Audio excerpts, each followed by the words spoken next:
ప్రధాని భారతరత్న పివి నరసింహారావు 21వ వర్ధంతి కార్యక్రమం జరిగింది. వైజాగ్ బ్రాహ్మణీస్ వెల్ఫేర్ సొసైటీ ఆధ్వర్యంలో సర్క్యూట్ హౌస్ వద్ద గల నరసింహారావు విగ్రహానికి పూలమాలలు వేసి ఘనంగా నివాళులర్పించారు.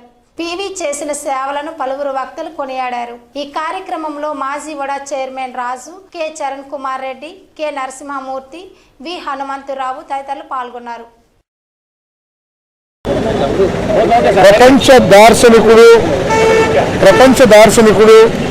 ప్రపంచ దేశాలంతా భారతదేశం వైపు వాళ్ళ చూస్తున్న కారణకులైనటువంటి మన ప్రధాని, ఆంధ్రదేశానికి సంబంధించినటువంటి పూర్వ ప్రధాని, ఆంధ్రదేశానికి సంబంధించినటువంటి శ్రీ పివి నరసింహారావు గారి 21వ వర్ధంతి సందర్భంగా పెద్దలు చాలామంది ఇక్కడికి వస్తున్నారు.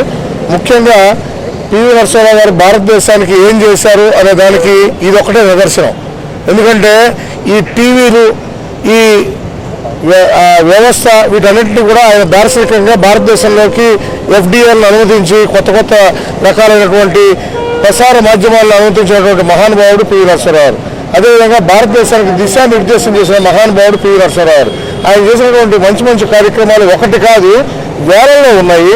వాటన్నిటి వల్ల ఇవాళ మన యువతంతా కూడా చాలా అద్భుతమైనటువంటి ప్రగతి పదంలోకి వెళ్ళి అద్భుతమైన కార్యక్రమాలు చేస్తున్నారు.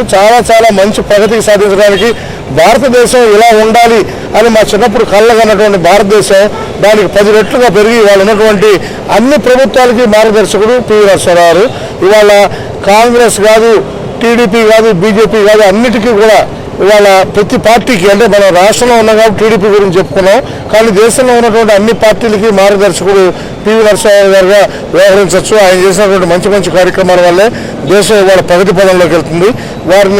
వారు ఎంతకాలం బతుకున్నారు అనే దానికంటే కూడా ఎంతకాలం వారు స్మరించుకున్నాం అనే విషయాన్ని మనం గుర్తుంచుకోవాలి. అందువల్ల పివి నరసింహారావు గారిని ప్రతి ఒక్కళ్ళు, ప్రతి ఇంట్లో, ప్రతి వాళ్ళు చూడటానికి అవకాశం కల్పించే విధంగా ఇవాళ మంచి కార్యక్రమాలు వస్తున్నాయి. ప్రతి ఒక్కళ్ళు వారి యొక్క జీవితాన్ని ఆదర్శంగా తీసుకుని ముందుకు వెళ్లాల్సిందిగా ప్రతి ఒక్కరికి తెలియజేసుకున్నాం. ధన్యవాదాలు. చెరువు రామకోటయ్య,